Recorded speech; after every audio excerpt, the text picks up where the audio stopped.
Welcome to my YouTube channel. आज मैं आपको क्लास 4th के लिए हिंदी के चैप्टर नंबर 1 को पढ़ाऊंगी बच्चों। देखो यहाँ पर जितने भी क्वेश्चन आंसर हैं हैंड टू हैंड लिखने बता दूंगी, ताकि अलग से वीडियो को देखने में आपका थोड़ा भी टाइम वेस्ट ना हो। तो चलो जल्दी जल्दी पढ़ना स्टार्ट करते हैं। बुक के पेज नंबर 2 पर चैप्टर नंबर 1 है, और ये जो चैप्टर है बच्चों एक कविता है, और इस कविता का नाम है चिड़िया का गीत। तो देखो बच्चों, इस चैप्टर में क्या बताया गया है कि जब चिड़िया का बच्चा अंडे में होता है तो वो उस अंडे को अपनी पूरी दुनिया मानता है, मगर फिर वो जब अंडे से बाहर निकल कर आता है तो वो इस घोंसले को अपनी पूरी दुनिया मानता है। मगर जब फिर चिड़िया का बच्चा उड़ना सीख जाता है तो उसे तब पता चलता है कि ये दुनिया, ये संसार कितना बड़ा है, और इतने बड़े दुनिया संसार को देखकर चिड़िया का बच्चा बहुत हैरान होता है।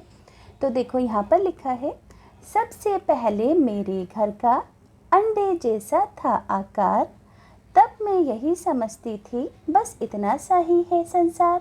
यानी कि देखो यहाँ पर चिड़िया क्या कह रही है कि जब वो अंडे के अंदर थी तो वो अंडे को ही अपनी दुनिया, अपना संसार समझा करती थी। आगे कहती है, फिर मेरा घर बना घोंसला, सूखे तिनकों से तैयार, तब मैं यही समझती थी बस इतना सा ही है संसार। यानी कि यहाँ पर चिड़िया कह रही है कि जब वो अंडे से बाहर आई तो वो तिनकों के घोंसले के अंदर आ गई, तिनकों के घोंसले में रहने लगी, और वो इस घोंसले को ही अपनी पूरी दुनिया, पूरा संसार मानने लगी। संसार किसे कहते हैं बच्चों? दुनिया को ही कहते हैं। तो वो अंडे से निकलने के बाद इस घोंसले को अपनी दुनिया, अपना संसार मानने लगी। फिर आगे चिड़िया कहती है, फिर मैं निकल गई शाखों पर, हरी भरी थी जो सुकुमार, तब मैं यही समझती थी बस इतना सही है संसार। अब देखो चिड़िया क्या कहती है कि वो अब घोंसले से निकलकर शाखों के ऊपर चलना फिरना उसने शुरू कर दिया। अब वो ये समझने लगी कि घोंसले की जगह, घोंसले के बाद ये जो शाखें हैं यही पूरी दुनिया और यही उसका पूरा घर संसार है। अब आगे चिड़िया कहती है, आखिर जब मैं आसमान में उड़ी दूर तक पंख पसार, तभी समझ में आया बहुत बड़ा है ये संसार। यानी कि अब देखो चिड़िया को आखिर में क्या समझ में आया, जब उसने उड़ना सीख लिया और इसने इस पूरे संसार को देखा तो उसे समझ में आया कि ये संसार, ये दुनिया बहुत बड़ी है। वो केवल घोंसले को, शाखाओं को और अंडे को ही पूरा घर संसार समझती थी, मगर जब उसे उड़ना आया और इसने इस पूरे घर संसार को, दुनिया को देखा तो उसे समझ में आ गया कि ये दुनिया तो बहुत ज़्यादा बड़ी है, ये संसार बहुत बड़ा है। अब बच्चों, इस कविता को किसने लिखा है? निरंकार देव सेवक ने। नाम याद रहेगा, किसने लिखा है इस कविता को? निरंकार देव सेवक ने लिखा है। अब बच्चों देखो यहाँ पर इसके कुछ क्वेश्चन आंसर हैं, जल्दी जल्दी मैं आपको पढ़कर बताती हूँ। पहला क्वेश्चन है कि पशु पक्षियों के लिए घर आवश्यक है या नहीं।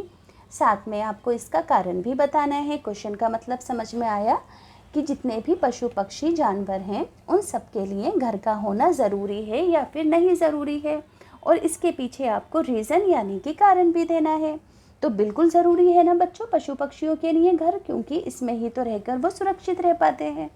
तो आप आंसर में लिखोगे कि पशु पक्षियों के लिए घर अत्यंत आवश्यक है, क्योंकि ये उन्हें बारिश, गर्मी और अन्य खतरों से सुरक्षित रखने में मदद करता है। अब देखो सेकंड क्वेश्चन है कि आपके परिवार के सदस्य घर से बाहर क्यों जाते हैं? क्यों जाते हैं बच्चों हमारे परिवार के सदस्य? जब उन्हें किसी चीज़ की ज़रूरत होती है, जैसे कि इलाज कराने के लिए, पढ़ने के लिए, नौकरी करने के लिए। तो आप क्या लिखोगे कि मेरे परिवार के सदस्य यानी कि मेंबर्स काम करने, पढ़ाई करने या ज़रूरी चीज़ों को लाने घर से बाहर जाते हैं। अब देखो तीसरा क्वेश्चन है यहाँ पर, जब परिवार के सदस्य बाहर जाते हैं या बाहर से आते हैं तो आपको कैसा लगता है और क्यों? समझ में आया कि जब हमारे घर का कोई इंसान घर से बाहर जाता है और फिर वो जब वापस आते हैं तो हमें कैसा लगता है? तो हमें जब वो बाहर जाते हैं तो चिंता होती है, और जब घर पे वापस आ जाते हैं हमारे पेरेंट्स तो हम खुश हो जाते हैं। तो आप आंसर में लिखोगे कि जब वे बाहर जाते हैं मुझे थोड़ी चिंता होती है, लेकिन जब वे वापस आते हैं तो बहुत अच्छा लगता है, क्योंकि पूरा परिवार साथ होता है। अब देखो लास्ट क्वेश्चन है इसका, चौथा क्वेश्चन है कि जब कोई अतिथि यानी कि मेहमान आपके घर आता है या आप किसी संबंधी के यहाँ जाते हैं तो आपको कैसा लगता है? तो हमें अच्छा लगता है जब हमारे रिश्तेदार मेहमान हमारे घर आते हैं। तो आप लिखोगे कि मुझे अच्छा लगता है जब कोई अतिथि घर आता है। एक दूसरे से मिलने जुलने, यहाँ पर लिखना जुलने, मिलने जुलने पर हम प्रसन्न या खुश होते हैं। यहाँ पर खुश भी लिख सकते हैं, प्रसन्न भी लिख सकते हैं। अब बच्चों आखिरी क्वेश्चन है कि क्या आपको लगता है कि पक्षियों की तरह हम भी धीरे धीरे बड़े होते हैं और फिर उनकी तरह संसार यानी कि ये दुनिया देखते हैं? आप अपना अनुभव यानी कि एक्सपीरियंस लिखो। तो आप क्या लिखोगे कि हाँ, जैसे जैसे हम बड़े होते हैं हमें संसार की नई नई बातें समझ आती हैं। पहले मुझे लगता है मेरा घर ही सब कुछ है, लेकिन अब समझ में आता है कि ये संसार बहुत बड़ा है। तो बच्चों स्क्रीनशॉट लेकर हैंड टू हैंड आंसर लिख देना। अब देखो बच्चों, यहाँ पर एक क्वेश्चन दिया गया है कि घोंसले से संबंधित यानी कि रिलेटेड उपयुक्त वाक्य को आपको चिन्हित करना है। देखो यहाँ पर हमें इनमें से एक से ज़्यादा भी वाक्य सही हो सकते हैं, यानी कि सिर्फ एक को ही टिक नहीं करना है। जो जो बातें आपको घोंसले से रिलेटेड ठीक लग रही हैं उन सभी पर आपको राइट का है ना ऐसे राइट लगा देना है। जैसे कि घोंसला पक्षियों का घर होता है, बिल्कुल ठीक बात है। घोंसला सूखे तिनकों से बनाया जाता है, ये बात भी बिल्कुल ठीक है। पक्षियों का घोंसला केवल पेड़ों पर होता है, तो नहीं बच्चों, पक्षियों के घोंसले कभी कभी पहाड़ों पर, दीवारों पर, मुंडेरियों पर भी देखने को मिलते हैं। आगे है कुछ पक्षियों के घोंसले हमारे घरों में भी होते हैं, तो बिल्कुल ठीक बात है। अब देखो अगला क्वेश्चन है कि कविता में अंडे जैसा था आकार सेंटेंस का प्रयोग निम्नलिखित में से किस शब्द के लिए किया गया है? तो घर के लिए किया गया है ना, कि चिड़िया के बच्चे के लिए अंडे जैसा आकार किसका था? उसके घर का था, क्योंकि वो उस अंडे को ही अपना पूरा घर मानता था। तो यहाँ पर घर के आगे ऐसे टिक लगा दोगे। अगला क्वेश्चन है कि बस इतना सा ही है संसार, इन पंक्तियों में इतना सा का क्या अर्थ है? तो 4 ऑप्शन दिए गए हैं। तो इन पंक्तियों में इतना सा का अर्थ है बहुत छोटा। बहुत छोटे के आगे आप ऐसे लगा दोगे। पेज नंबर 5 पर आओगे और यहाँ पर बोला गया है कि ये जो कविता की पंक्तियाँ हैं ना, इन वाली कविता की पंक्तियों को आपको इन दोनों पंक्तियों से मिलाना है कि इन पंक्तियों के बाद कौन सी पंक्ति आएगी। जैसे कि पहली है, फिर मेरा घर बना घोंसला सूखे तिनकों से तैयार। तो इसके आगे कविता में लिखा है कि तब मैं यही समझती थी बस इतना सा है संसार। इसी तरीके से एक और पंक्ति है, आखिर जब मैं आसमान में उड़ी दूर तक पंख पसार, तभी समझ में आया कि मुझे बहुत बड़ा है संसार। इसी तरीके से तीसरी पंक्ति है, फिर मैं निकल गई शाखों पर हरी भरी थी जो सुकुमार। तो ये भी इसी से मैच होगी, है ना। सबसे पहले मेरे घर के अंडे जैसा था आकार, तो इसको भी आप इसी से ही मैच करोगे। समझ में आया कि आपको ये बताना है कि कविता की कौन सी पंक्ति के बाद कौन सी पंक्ति आती है। तो ये जो दोनों पंक्तियां हैं ना, ये बार बार रिपीट हुई हैं और ये वाली पंक्तियां रिपीट नहीं हुई हैं। अब बच्चों यहाँ पर 3 क्वेश्चन है। पहला क्वेश्चन है कि चिड़िया को ये संसार कब छोटा लगा? तो आप आंसर लिखोगे कि जब चिड़िया अंडे में थी, जब वो घोंसले में आई तथा जब वे बाहर शाखों पर निकली, तब उसे ये संसार छोटा लगा। समझ में आया। मगर जब उसने उड़ना शुरू किया था तब जाकर उसे ये संसार बड़ा लगने लगा था। तो कब कब छोटा लगा था? जब वो अंडे में थी, फिर वे घोंसले में आई और फिर वे शाखों में आई। शाखों पर आई तो तीनों ही जगह चिड़िया को क्या लगा था कि ये संसार छोटा है। तो पहला आंसर लिख दोगे। सेकंड है, खुले आकाश में उड़ते समय चिड़िया ने क्या क्या देखा होगा जिससे उसे लगा होगा कि संसार बहुत बड़ा है। तो बच्चों क्या क्या देखा होगा चिड़िया ने खुले आकाश में? तो खुले आकाश में उड़ते समय चिड़िया ने पहाड़, नदी, शहर, गांव और दूर दूर तक फैला आकाश देखा, है ना। ये सब चीज़ें देखकर उसे क्या लगा कि ये संसार बहुत बड़ा है। अगला क्वेश्चन है कि प्रायः सुबह शाम पक्षियों की चहचहाहट सुनाई देती है। ऐसा क्यों होता है? हमें पक्षियों की चहचहाहट क्यों सुनाई देती है? तो आंसर लिखोगे कि सुबह शाम पक्षियों की चहचहाहट इसलिए सुनाई देती है क्योंकि पक्षी सुबह शाम घोंसले से भोजन की तलाश में बाहर निकलते हैं और अंधेरा होने पर वापस लौटते हैं। तो इसी वजह से हमें घोंसलों के आसपास पक्षियों की चहचहाहट सुनाई देती है कि सुबह के वक्त वो चहचहाते हुए दाना लेने जाते हैं और शाम के वक्त चहचहाते हुए अपने घोंसले में वापस आ जाते हैं। नेक्स्ट पेज पर आओगे, पेज नंबर 6 है। पहला क्वेश्चन है कि जब कोई शिशु चिड़िया घोंसले से बाहर आती है, यानी कि चिड़िया का बच्चा, तो उसे लगता है कि ये संसार बहुत बड़ा है। क्या आपको भी कभी घर से बाहर निकलते समय ऐसा अनुभव, ऐसा फील हुआ है कि ये चीज़ें बहुत ज़्यादा बड़ी हैं और उसका रीज़न भी देना है कि क्यों? तो आप लिखोगे कि हाँ, मुझे ऐसा अनुभव होता है क्योंकि अपने आसपास प्रतिदिन कुछ नया दिखाई देता है। ऐसा लगता है कि ये संसार बहुत बड़ा है क्योंकि हमें रोज़ाना जब हम कहीं घूमने जाते हैं तो हम बहुत अलग अलग चीज़ों को देखते हैं, तो हमें उन्हें देखकर ये फील होता है ना कि ये संसार बहुत बड़ा है। तो आंसर में लिख दोगे कि हाँ। अब देखो आगे अगला क्वेश्चन है कि एक शिशु पक्षी की तरह आप भी धीरे धीरे बड़े हो रहे हैं। अब तक आप में भी बहुत सारी चेंजिंग यानी कि परिवर्तन आए हैं। जैसे कि आप में शारीरिक रूप में क्या परिवर्तन आया, आपकी रुचि में यानी कि आपके इंटरेस्ट में क्या परिवर्तन आया, आपकी समझ में है ना क्या क्या परिवर्तन आए। तो इसको कैसे लिखोगे? इन सभी पॉइंट्स को आपको एक्सप्लेन करना है बच्चों कि आपके अंदर क्या क्या चेंजिंग, क्या क्या परिवर्तन आए। तो सबसे पहले क्या दिया गया है? शारीरिक परिवर्तन। तो देखो हमारा कद धीरे धीरे बढ़ता जा रहा है। दूसरा पॉइंट है कि खान पान में परिवर्तन। तो क्या चेंजिंग आई है अब हमारे अंदर? अब हम हल्का मिर्च मसाले वाला भोजन खाने लगे हैं। गीत संगीत, अब हम गीतों को थोड़ा बहुत याद करके गाने लगे हैं। इसी तरीके से रुचियों में क्या परिवर्तन आया हमारी? अब हमें साइकिल चलाना अच्छा लगता है। पहले हमें खिलौनों से खेलना अच्छा लगता था। इसी तरीके से चित्रकारी, अब हम फल सब्जियों आदि के चित्र आसानी से बना लेते हैं। पढ़ना लिखना, अब हम पहले से अधिक है ना अच्छी तरह पढ़ लिख सकते हैं। इसी तरीके से समझ में परिवर्तन, हम सब पहले से ज़्यादा समझदार होते जा रहे हैं।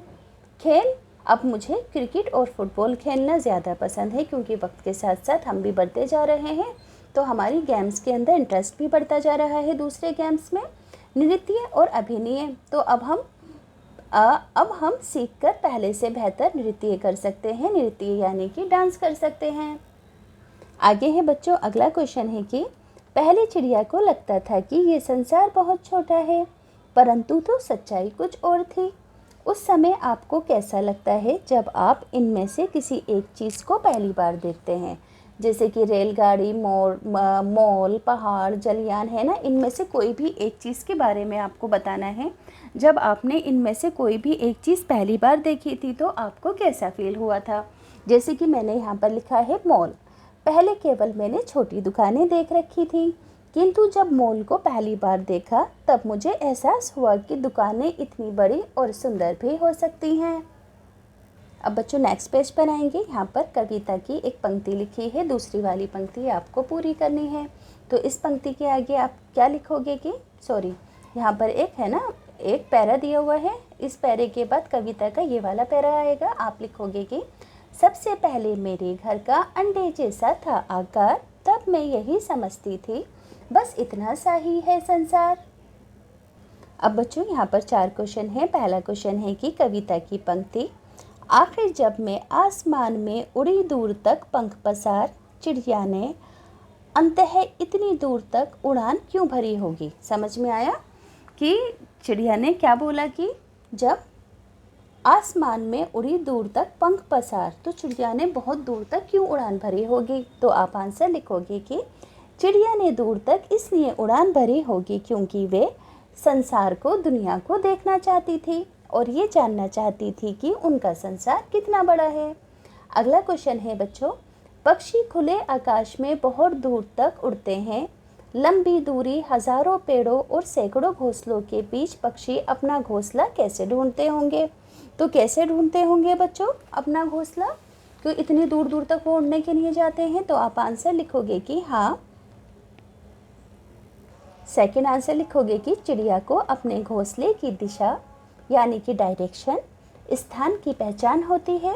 वे अपने घोंसले की खुशबू, रास्ता और पहचान से उसे ढूंढ लेती है, यानी कि अपने घोंसले को चिड़िया अच्छे से जानती है, चाहे वो कितनी भी दूर तक उड़ने के लिए चली जाए। इसी तरीके से बच्चों तीसरा क्वेश्चन है कि पक्षियों ने आकाश में उड़कर जाना कि ये संसार, ये दुनिया बहुत बड़ी है।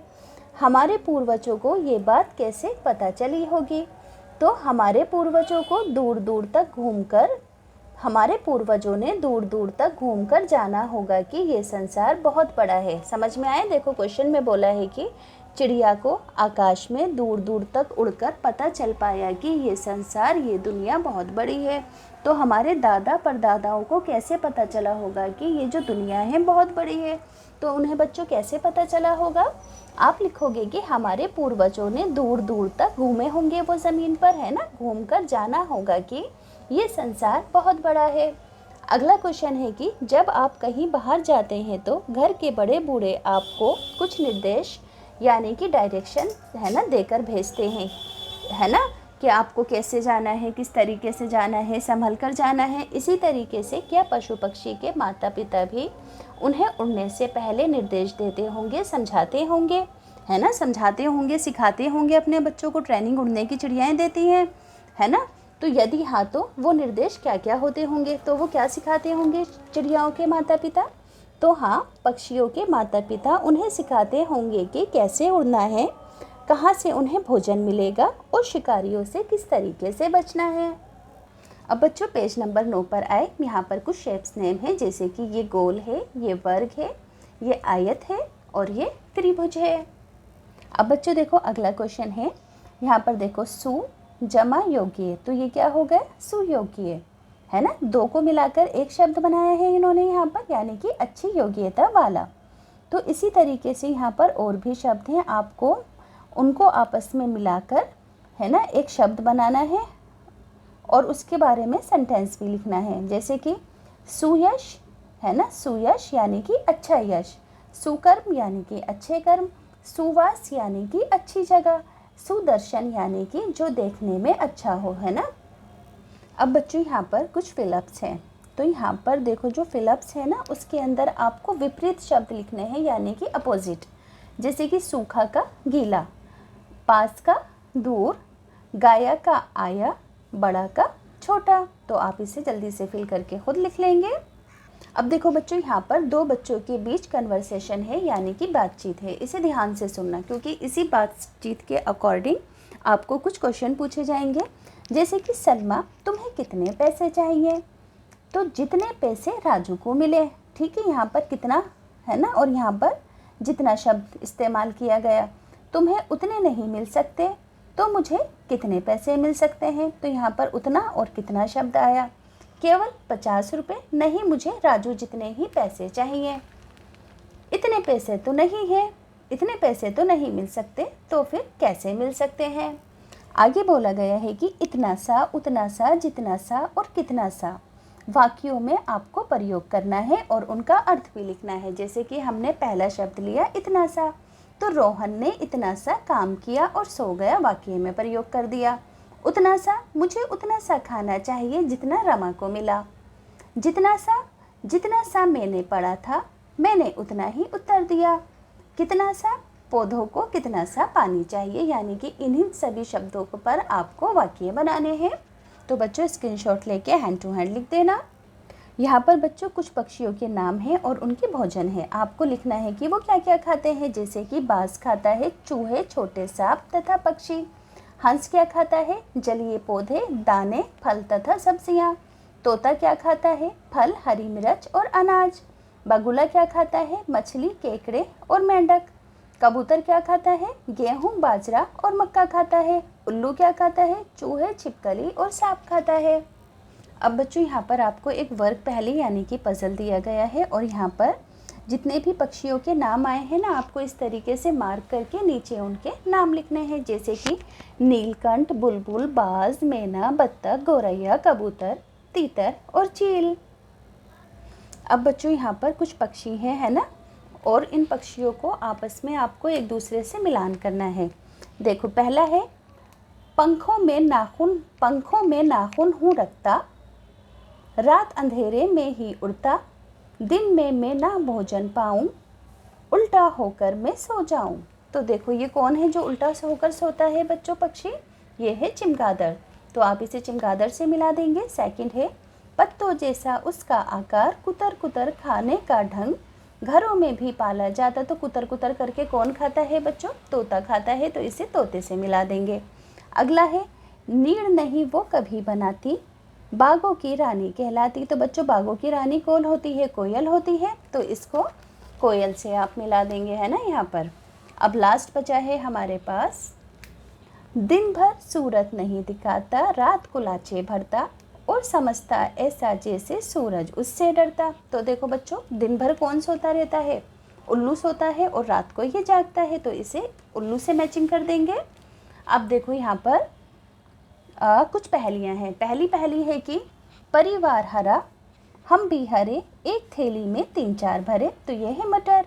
एक लाठी की अजब कहानी, उसके भीतर मीठा पानी। तो गन्ना है। गन्ना एक लाठी की तरह, डंडे की तरह होता है। एक पक्षी ऐसा जिसकी दुम पर पैसा। तो बच्चों पक्षियों की जो दुम पर आपने मोर की देखा होगा, पैसे जैसा आकार बना होता है। लाल डिबिया पीले खाने, भीतर रखे मोती के दाने। तो ये देखो अनार है ना, लाल डिबिया होती है उसकी, और पीले पीले अंदर खाने होते हैं। जाती हूँ मैं हर जगह, पर हिलती नहीं किसी भी तरह। तो सड़क बेटे हर जगह जाती है, वो अपनी जगह से नहीं हिलती है। अब बच्चों लास्ट में एक पैसेज भी है, गति की उड़ान। तो आइए मिलते हैं भारत की महिला पायलट से। इनका नाम है सरला ठकराल। कौन है ये? भारत की पहली महिला पायलट, और नाम है इनका सरला ठकराल। इन्हें प्यार से मती कहा जाता है। इनका जन्म कहाँ हुआ था? 1914 में दिल्ली में हुआ था। सरला ठकराल ने 21 वर्ष की आयु में पायलट का लाइसेंस प्राप्त कर लिया था, और ये भारत की पहली महिला बनी थी जिन्होंने पहली बार प्लेन उड़ाया था औरतों में, यानी कि पहली महिला है ये भारत की। 1936 में पहली बार राहुल में जिप्सी बोथ नाम का 2 सीट वाला विमान इन्होंने अकेले उड़ाया था, और ये साड़ी पहनकर विमान उड़ाने वाली पहली महिला हैं। इन्हें वायुयान का लाइसेंस प्राप्त करने के लिए 1000 घंटे की उड़ान का कठिन इन्होंने अभ्यास किया था, तब जाकर इन्हें लाइसेंस मिला था। यानी कि बच्चों इन्होंने 1000 घंटे तक हवाई जहाज़ को चलाकर दिखाया था, मगर एक दिन में नहीं, अलग अलग ट्रेनिंग प्रोसेस के अंदर, तब जाकर इन्हें सरकार के ज़रिए लाइसेंस मिला था।